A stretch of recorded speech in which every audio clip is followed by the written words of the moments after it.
Welcoming Stefan Struve to the program for the first time here on MMAOddsBreaker. Getting ready to fight Jared Rosholt coming up here on Saturday, November 14th, UFC 193. We were just talking a second ago about the absolute amount of fights that there are. I mean, and you have a ton of teammates you have to watch. Plus, you have to worry about your own division. Yeah. So, do you end up having to watch fights pretty much every weekend? Um, I always try to get the big fights, and my teammates have a lot of fights. The Blackzilians have got a lot of guys in the UFC or in the other big organizations.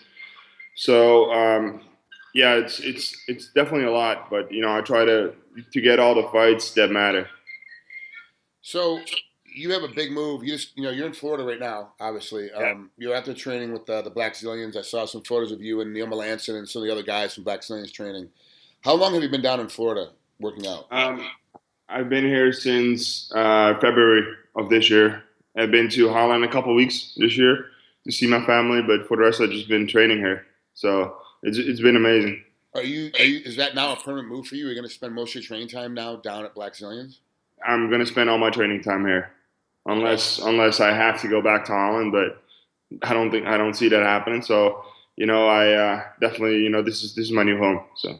How have the training partners been for you? Because you bring in a kind of a weird style, not only with your height, but your length and the way that you actually approach a fight. So it's tough sometimes if somebody's going to fight you. It's tough to find somebody to come in to prepare them to get ready to fight you because there's no one like you in the rest of the world really that fights. Mhm. But how's it been with you training with these new training partners and getting them ready for their fights? It's been great working with all the top level guys at the Blackzilians. It's very motivating going to the gym knowing these guys are there waiting for each other to train with, and you get the best out of each other every single day that way. So it's been great. So who have you been working out with specifically to get you ready for Jared Rosholt?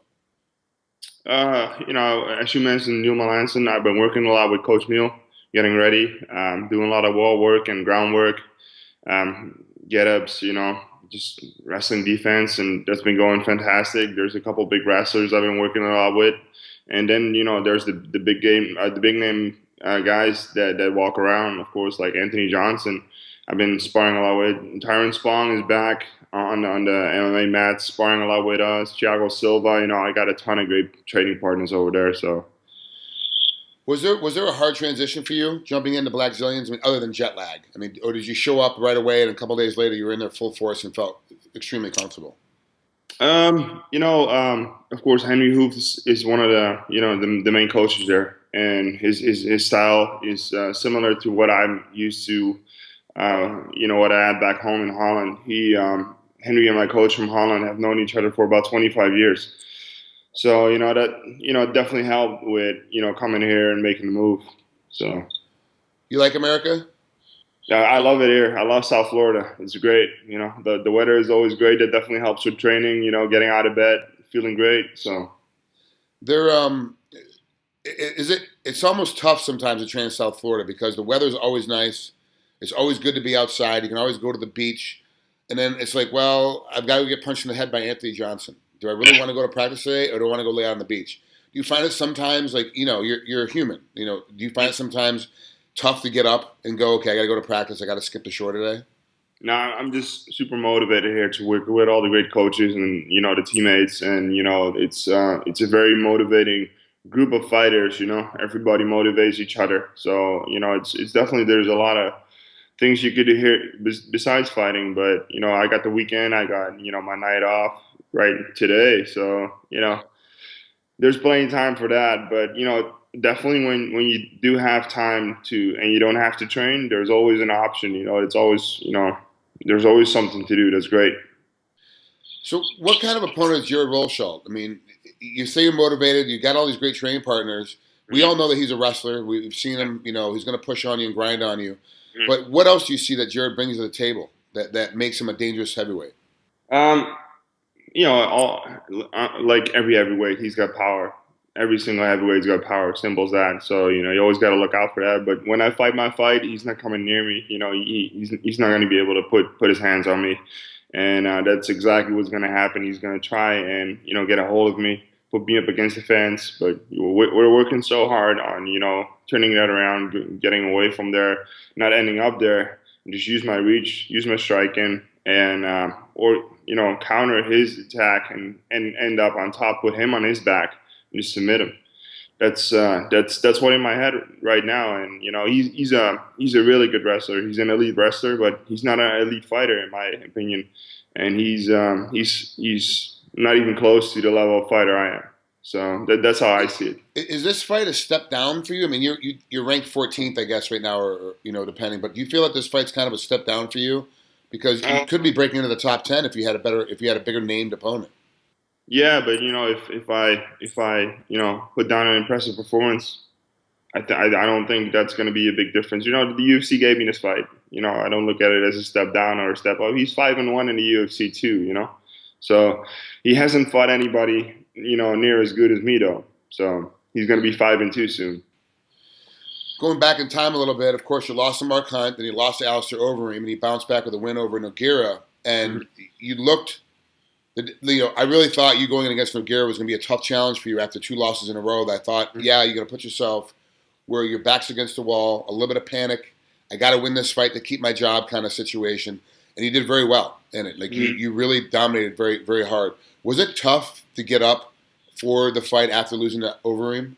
No, not at all. For me, the reason I lost those fights was not because they were better fighters. The fight with Mark Honda I lost because I was very sick at that point, and I knew I had a flu, but I didn't know I had a heart condition that was, having me miss like almost 40% of the blood I needed with every single heartbeat. And then the Overeem fight was, I just wasn't the same fighter yet because I had a lot of stuff going on. The fight with Matt Mitrione canceled at the last moment because my medication wasn't in order and was messing up my head. It was just a rough period of time, and you cannot always control everything. You can make sure you get control back. That's what I did. I went through that period, and now I'm back. It's simple as that. And the fight with Nogueira, I was disappointed I didn't finish him, but I hit him with everything. Like everybody was amazed that guy didn't go down. I got 30 career wins now, 30 pro wins, and 28 finishes. I know when someone is supposed to go down, and I was amazed by him still standing after 3 rounds. So. It's just making that move to Blackzilians that has been amazing for me. After the Alistair Overeem fight, I think actually the best thing that could have happened for me was losing that fight. If I would have won that fight, I probably would still be training in Holland, would still be be fine with my training. I told myself either you make the move now and go train with one of the best teams, or you might as well just find a day job, because if you stay here, you're never going to be the best fighter the world will ever see. And I made the move, and now I'm here. So, and it's worked out great. Why Blackzilians? You could have gone anywhere. I mean, there's a ton of big name camps that would have loved to have the skyscraper walk into their gym, but you chose Blackzilians. Why did you go to South Florida? My manager's located here. So he told me, come look at, even if you want to go to American Top Team and Blackzilians or check both out, whatever. Henry Hoof invited me a couple times too to come check it out and see, if I like the group, if I like the coaches. So I came here February 20, and I gave myself a couple months to figure out where I wanted to be. If I didn't like Blackzilians, I would have traveled further. But I came to the gym. I just loved it, and Vitor and Anthony were preparing for their world title fights at that point. So the energy in the gym was just amazing, and it's just an amazing group of fighters over there, and an amazing group of coaches. And then a couple months later, Neil Melanson gets added, who is, in my opinion, one of the best coaches for me to work with for my ground and my wrestling, because he's like me, he's a very big dude. So I ended up in the best situation I could wish for. So good for you. I'm actually glad you're Blackzilians. Neil Melanson is actually my black belt coach as well. So I spent a lot of years with him, and the beatings he gave me, but without putting weight on me, like he's a big guy that doesn't use weight. And then now that I have access to Ricky Lundell in Vegas because of their relationship, it's incredible. Like I really do believe I agree with you that he is the most underrated grappling coach that there is right now in the sport, and hopefully he's found a better home now at Blackzilians to help out with the rest of the world seeing him. You know, we are very happy to have him, and I try to make the most out of having him there. Try to work with him as much as possible. Same thing with the other coaches, and if I can say so, my game has improved tremendously from my takedown events, and I'm working with Neil on my ground game, my triangles, and all that, and working with Henry on my stand up. Like I got the dream team for me going right now. So. Yeah, and it's not bad too having Lex McManus in your corner, your manager over at Alchemist. That's not a bad combo for you at all. That definitely helped making the move a lot easier. Just if I would have been here on my own, it would have been a lot harder. So, but he definitely took care of me. So good. I'm glad things are working out, Stefan. We're going to see how good it is when you come against Jared Rosholt. It's a tough fight. It's going to be a great banging fight, but I can't wait to see your new ground game because definitely this fight's getting to the ground. It's just how it's going to happen. Whether you're on top or Jared's on top, that's the question. Let's find out what happens fight night. I agree with the first part. If it's me on top, I don't see him taking me down the way I'm feeling right now.